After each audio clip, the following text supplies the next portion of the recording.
Good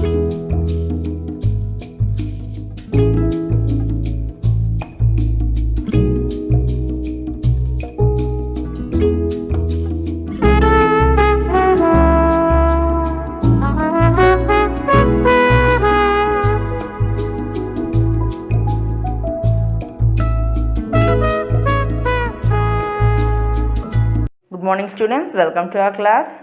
In the previous video we have completed the unit 4 reading A. Now we are going to start the unit 4 reading B, the river poem. Now before going to the poem, let's see about the poet. Now here's our poet, Caroline Ann Bowles Southey, because the husband name is Robert Southey, so she was called Caroline Ann Bowles Southey. She was born in 1786, passed away in 1854, married to Robert Southey, who was the poet laureate of Britain. She wrote various other works including chapter on churchyard and tales of the factories. And this is one of the poem to her. The name of the poem is The River. In this poem, the journey of a river is compared to the life journey of a man. As there are many stages in the lifespan of a man, there are many stages in the journey of the river. So, this poetess had given us this wonderful poem to compare to the life journey of a man. Now, come on, let's look into the poem. River, river, little river, bright you sparkle on your way, over the yellow pebbles dancing, through the flowers and foliage glancing. See, when we look, it is so little. So is she called river, river, little river. Bright you sparkle on the way. So on the way, on your way means on the way where the river is flowing, it sparkles, it shines and reflects over the yellow pebbles dancing. See the stones, yellow color we are going to observe, and it looks like it was dancing there. Through the flowers and foliage glancing. The leaves are called as foliage.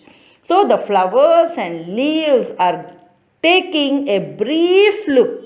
Glance meaning is taking a brief look. So these two were observing. What are these two? Flowers and leaves.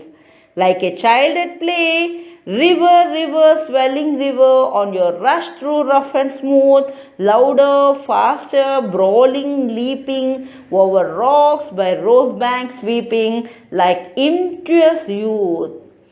So, in the first stanza we have seen like a child at play.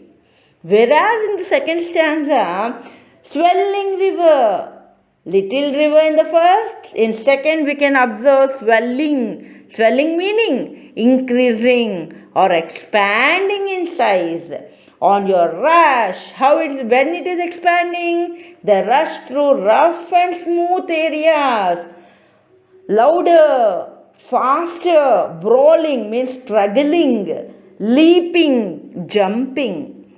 So these are all the adjectives used to describe the river, how it is moving in the rough and smooth areas, louder, faster, brawling, struggling, leaping, jumping. Over rocks by rose bank meaning where rose flowers appear along the river bank. So we call it as rose bank. Sweeping like impetuous youth. Impetuous means acting quickly without thinking, means a rash. Because as the man's journey in the youth stage, how we were, in the same manner, like a youth, the river is also louder, faster, brawling, leaping, like the impetuous youth. That is our second stanza. River, river, brimming river, broad and deep and still as time, seeming still yet still in motion, tending onwards to the ocean, just like mortal prime. Now in the third, brimming river. See how it is described. In the first, little river. Second, swelling river. Third, brimming, full of. Brimming meaning is full of water. It's broad and deep. Still as time. It is continuous. There is no end. Seeming still and still in motion. So always moving, always working, tending onwards to the ocean, just like mortal prime. So going in a particular way is called as tending. Mortal prime, the best part of one's life that cannot last forever. So it is like the mortal prime where tending onwards to the ocean.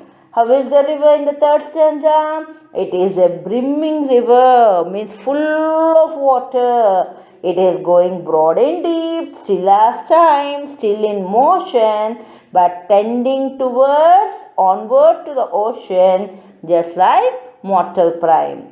River, river, headlong river, down you dash into the sea. See that line hath never sounded. See that sail hath never rounded like eternity. Hath, H-A-T-H. It is a word has, H-A-S. In the poetic, they call it as hath. Now we will be calling as has, old fashioned and present. Now headlong river is described. Headlong meaning head first and rest of the body followed. So when the head of the body is moving first and remaining part is followed backside, we call it as a headlong. Down you dash into the sea. You are moving very quickly into sea. See that line has never sounded. So there is no sound, moving very slowly. See that sail has never rounded. The sea area, S-E-A, it is not S-E-E. So sea that has never sounded. The sea water, that sail has never rounded. But how it looks like? Eternity. Life continuing without end after death. So eternity meaning is there is no death. Though it passed away, but continue without end. The life is going to be continued. So this is our poem, The River. In all these four stanzas, the river is described in different way, like a stage of a man, like a child, like a youth, middle-aged and old. So this is a wonderful poem which was described by our poetess. Now here is the glossary meanings. Read these glossary meanings very well, and the question and answers will be observed in your material. Now turn your page number 80.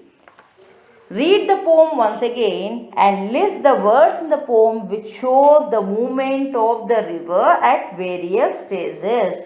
Now we are going to write the various movements of the river at various stages, like dancing, swelling, rush, brawling, leaping, sweeping, motion, dash, sail. So these are all the words at various stages. What are the word pictures used in the poem? How do they add to the beauty of the poem? Now here's the answer. The phrases or words that can describe and visualize the scene and the thoughts are called word pictures. The following are the word pictures used in the poem. They make the reader understand the thoughts of the poet clearly. They add to the beauty of the poem by visualizing the thoughts into pictures. Now what are the word pictures? Here is a list. Little river, the flowers and foliage glancing, swelling river, impetuous youth, broad and deep, headlong river, the yellow pebbles dancing, child at play, rose banks, brimming river, seeming still, dash into the sea. Now pick out, read the following comparisons. She skims like a bird. Her face shines as the moon in the sky. Pick out some similar expressions from the poem The River. Say why the poet has made this comparison. What would you compare them to? Now in the stanza clearly given table, poet's idea, what is the river compared to, similarities. Now let us write the rest of the words. First one, young river, poet idea. Second, what is the river compared to, a child. Similarity, both the river and the child dance and sparkle. Now in the second stanza we observe, young river, a child, both the river and the child dance and sparkle. Now second, youthful river, a man in youth, both the river and the youthful man seem to be powerful, energetic and rough, both grow up well at this stage. Third one, grown up river, a grown up man, both the river and the grown up man seem to be peaceful. Fourth, aged river, an old and ripe man to be in complete form, both the river and the aged man are ready to disappear. This is the table format. Now read the last line of each stanza. What does this line say about the river? The last line of each stanza says about the nature and characteristic features of the river. Do the river and its movement suggest something else to you? Yes, the river and its movement suggest that the journey of a river has similar characteristics of the life journey of a man. Attempt an appreciation of the poem, comparing and contrasting your experience of a river with that of the poet. So actually you can write in your own way. Now I am giving my answer to you. So if you want, you can change and write in your style. The poet's comparisons are quite convincing and apt while comparing the life journey of the river to the life journey of a man in different stages of its life. But in my experience and understanding the river in the first stage is just like a young deer. In the second stage, it appears to be a youthful horse. In the third stage, it appears to be a blossomed flower. In the last stage, it appears to be a ripe fruit.